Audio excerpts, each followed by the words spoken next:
श्री गणेशाय नमः। श्री सरस्वते चरण कमलेभ्यो नमः। श्री गुरु चरण कमलेभ्यो नमः। ओम हनुमते नमः। गुरु ब्रह्मा गुरु विष्णु गुरुदेवो महेश्वरः। गुरु साक्षात् परब्रह्मा तस्मै श्री गुरुवे नमः। रूखा सूखा खाए के ठंडा पानी पी, देख पराई चूपड़ी मत ललचाओ जीव। जय श्री राम। देवम दीनी सब में मोहिया भारू, देवम दीनी सब मोहिया भारू। मोहिते नीति न धरत विचारू, कहूँ बचन सब स्वार्थ हेतु। रहत न आरत चित चेतु। हे महाराज, हे परमात्मा, आपने सारा भार मुझ पर रख दिया।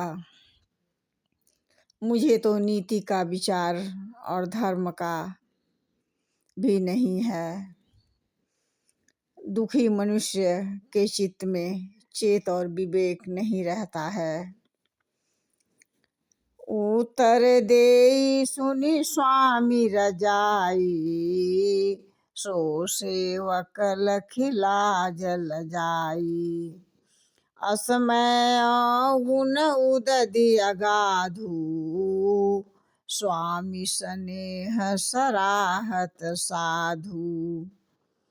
परमात्मा श्री रामचंद्र जी की आज्ञा सुनकर उत्तर दे। मैं अवगुणों का ऐसा अथाह समुद्र हूँ कि मैं प्रभु को उत्तर दे रहा हूँ, किंतु हे स्वामी स्नेह बस साधु कहकर मुझे सराहते हैं। अब कृपाल मोहि सो मत भावा, सकुच स्वामी मन जाई न पावा। प्रभु पद सफद कहूँ सति भाऊ, जग मंगल हित एक पाऊ। हे दयालु, हे परमात्मा, हे कृपालु, अब तो वही मत मुझे अच्छा लगेगा जो आप मुझे निर्धारित करेंगे। आप निसंकोच होकर कहें, संकोच न करें। मैं परमात्मा के श्री रामचंद्र जी के चरणों की सौगंध खाकर कह रहा हूँ, सच्चे मन से कह रहा हूँ। जगत के कल्याण के एक ही उपाय है। वह क्या है? प्रभु प्रसन्न मन सकुचित जा, जो जेहि आय सुदेव।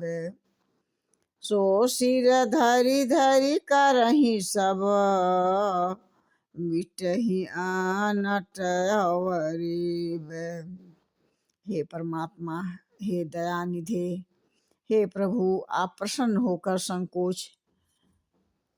संकोच को त्याग कर, हे प्रभु, जिसे हम आज्ञा देंगे उसे हम सभी लोग सिर चढ़ाकर सिरोधार्य करके पालन अवश्य करेंगे। और जितने भी कोलाहल उपद्रव और जितने उलझने हैं वे सब मिट जाएंगे। भरत बचन सुचि सुनि सुर हर्षे, साधु सराहि सुमन सुर बरसे। असमंजस बस अवध निवासी, प्रभु दिन मन तापस बनवासी। भरत जी के पवित्र वचन सुनकर देवता हर्षित हुए और साधु साधु कहकर सराहना करते हुए देवताओं ने फूल की बारिश करने लगे। सारा समाज एवं अयोध्यावासी सभी लोग असमंजस के बस हो गए। अब परमात्मा श्री रामचंद्र जी क्या कहते हैं। बहुत सारे तपस्वी तथा साधु संत लोग, वनवासी लोग वन में आनंद एवं प्रसन्न चित्त से रह रहे हैं। चुप ही रहे रघुनाथ सकोची, प्रभु गति देखी सभा सब सोची। जनक दूत तहि अवसर आए, मुनि वशिष्ठ सुनि बेगी बुलाए। परमात्मा श्री रामचंद्र जी सकोच में चुप ही रह गए। प्रभु ने यह स्थिति मौन होकर देखकर सारी सभा सोच में पड़ गए और उसी वक्त जनक जी के दूत आए। यह सुनकर गुरु वशिष्ठ जी ने उन्हें तुरंत बुला लिया। करी प्रणाम तिन राम निहोरे, करी प्रणाम तिन राम निहारे। बेश देख भई निपट दुखारे, दूतन मुनिवर बूझी बाता। कहु विदेह भूप कुशलाता। जनक जी के दूत यहाँ उन्होंने आकर प्रणाम करके श्री रामचंद्र जी को देखा। उनका मुनियों सा वेश देखकर वे बहुत ही दुखी हुए और मुनि श्रेष्ठ वशिष्ठ जी ने दूतों से पूछी कि राजा जनक का कुशल समाचार आप सुनाइए। सुनि सकुचाई नाई महिमा था, बोले चरबर जोरे हाथा। बूझब राउर सादर साई, कुशल हेतु सो भयउ गोसाई। यह गुरु वशिष्ठ जी का कुशल प्रश्न सुनकर सकुचाकर पृथ्वी पर मस्तक नवाकर वे श्रेष्ठ दूत हाथ जोड़कर बोले, हे स्वामी, आपका आदर के साथ यही पूछना है कि हे गोसाई, कुशल आपके कुशल का कारण होगा। नाहित कौशल नाथ के साथ कुशल गई नाथ। मिथिला अवध विशेष ते, जगु सब भाई अपनाथ। हे नाथ, कुशल मंगल तो कुशल नाथ दशरथ जी के साथ ही चली गई। यूं ही उनके जाने से सारा जगत अनाथ हो गया। स्वामी के बिना सभी लोग असहाय हो गए, किंतु मिथिला और अयोध्या दोनों विशेष रूप से अनाथ हो गया।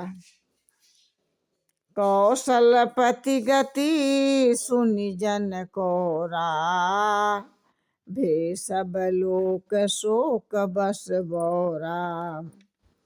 जेहि देखे तेरे समय विदेहु, नाम सत्य अस लागन केहू। अयोध्या के नाथ गति दशरथ जी का मरण सुन जनकपुरवासी सभी लोग शोकग्रस्त हो गए, बावले हो गए, अपनी सुध बुध भूल गए। उस समय जिन्होंने महाराज जनक विदेह को शोकमग्न देखा, उसी में से किसी ने ऐसा लगा कि उनका विदेह देहाभिमान से रहित नाम सत्य है देहाभिमान से शून्य, पुरुषों को शोक कैसा। इस प्रकार से रानी कुचाली सुनत नर पालही, सूझन कछु जस मनि बिनु ब्यालही। भरत राज रघुबर बनबासु, भामी मिथिलेश ही हृदय हरासु। माता कैकेयी की कुचाल हर किसी के समझ में नहीं आते हैं। महाराज जनक जी को कुछ सूझना पड़ा, जैसे मणि के बिना सांप को नहीं सूझता, फिर भी भरत जी को राज्य और श्री रामचंद्र जी को वनवास सुनकर मिथिलेश्वर जनक के हृदय में बहुत ही कष्ट हुआ। निपके बूझे बुध सचिव समाजू, निपके बूझे बुध सचिव समाजू। कहूँ विचार उचित कायाजू, समुझि अवध असमंजस दोऊ। चलिए रहिए न कह कछु कोऊ। महाराज जनक जी ने विद्वानों और मंत्रियों के समाज से पूछा, विचार कर कहिए आप इस समय मुझे क्या करना उचित है। अयोध्या की दशा समझकर और दोनों प्रकार से असमंजस चलिए या रहिए, किसी ने भी कुछ कहा नहीं। इस पर किसी ने कोई उत्तर नहीं दिया। इस पर सभी लोग शांत हो गए। जय श्री राम।